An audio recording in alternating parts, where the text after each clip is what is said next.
This is a BET award-winning rapper. No, this is a Grammy award-winning artist.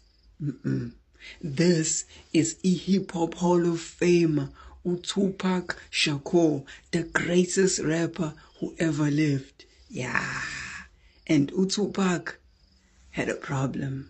UTupac wazalwa ngo-1971, ezalelwa eNew York City, wakhula ekasi lakhe eHarlem. UTupac wakhuliswa uma wakhe u-Afeni Shakur.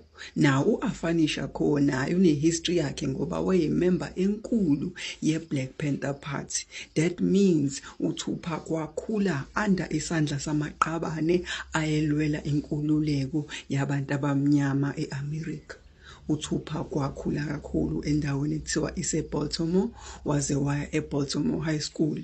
Wayefunda khona efundela i-arts. Ila khona ahlangana nesithandwa sakhe uJada Pinkett. During isikhathi sakhe uTupac esase-Baltimore College, wafundela i-acting, i-music, ne-poetry. Wayithanda kakhulu i-poetry eyenza nesithandwa sakhe uJada Pinkett. Engazi ukuthi lento ayenza manje ye-acting, lento ayenza manje ye-music ne-poetry izobe i-foundation enkulu towards ikusasa lakhe kwi-hip hop industry. Ngo-1990 uTupac wadecide ukuthi ufuna ukushiya uma wakhe ngoba esefuna ukuyimela abe yedwa.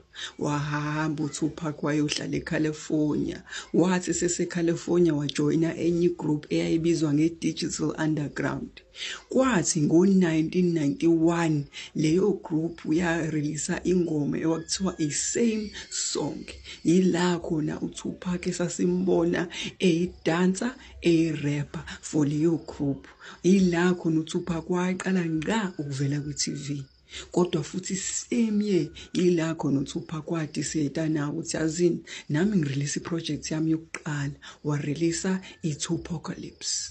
Njengoba uTupac wakhuliswa amaqabane, kusho ukuthi i-music yakhe i-reflecta i-past yakhe. Kusho ukuthi akakwazi ukwenza ingoma ezochoma, akakwazi ukwenza ingoma engenayo i-message. Le album yakhe i-Tupacalypse yayiney'ngoma ey'njenge-Better Days ne-Trapped. Le ngoma lezi zayikhuluma ngezinto ezenzeka emphakathini wakhe, zazisho ukuthi umphakathi uyaludinga usizo. Kanti le album i-Tupacalypse yavele yenza uTupac waba udume endaweni yase-New York. Baqala bamnothisa abantu ukuthi ubani lo uthi menza ingoma, ashaya ingoma ene-story, ingoma ene-meaning. Ngo-1990